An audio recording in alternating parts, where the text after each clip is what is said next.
അല്ല, അവർ ഒരു മുന്നണിയാണല്ലോ, ഇന്ത്യ സഖ്യമാണല്ലോ.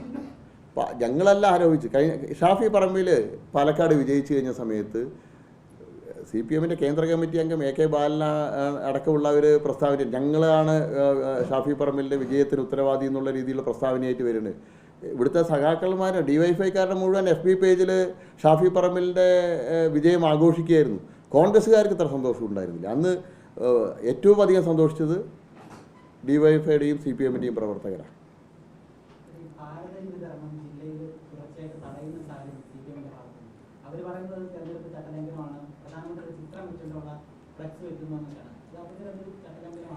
ഇത് തടയേണ്ടതാരാ?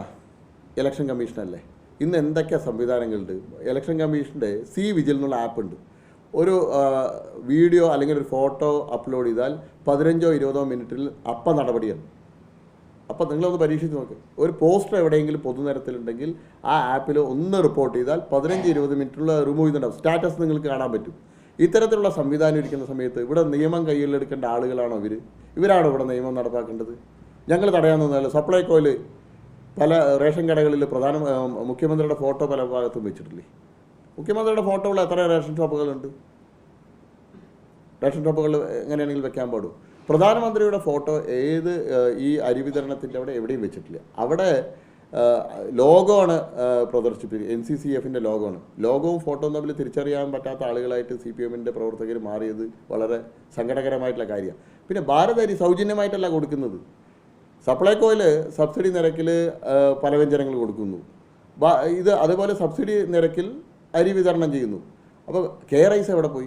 റൈസ് വിതരണം ചെയ്യാമല്ലോ. സംസ്ഥാന സർക്കാരിന് റൈസ് വിതരണം ചെയ്യാമല്ലോ. CPMകാർക്ക് അതല്ല ചെയ്യേണ്ടത്. ബദലായിട്ട് നിങ്ങൾ 29 രൂപയ്ക്ക് ഭാരത് റൈസ് കൊടുക്കുകയാണെങ്കിൽ ഞങ്ങൾ അതിലും കുറഞ്ഞ വിലയ്ക്ക് റൈസ് കൊടുക്കാൻ തയ്യാറാവണം. റൈസ് പ്രഖ്യാപിക്കുകയല്ലാതെ റൈസ് കൊടുക്കാൻ പറ്റിയിട്ടില്ല.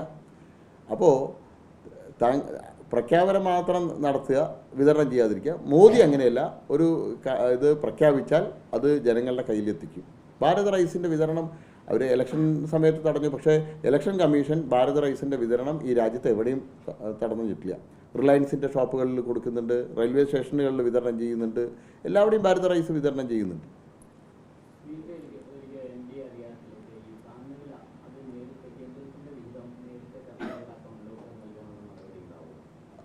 ഞങ്ങൾ കേരളത്തിൽ അതാവശ്യപ്പെടുന്നു. കാരണം കേരളത്തിൽ സാധാരണക്കാരായിട്ടുള്ള കർഷകർക്ക് ഇത്തരത്തിലുള്ള കേന്ദ്രം കൊടുത്താലും അത് കൃത്യസമയത്ത് കൊടുക്കാത്തൊരു സാഹചര്യമുണ്ട്.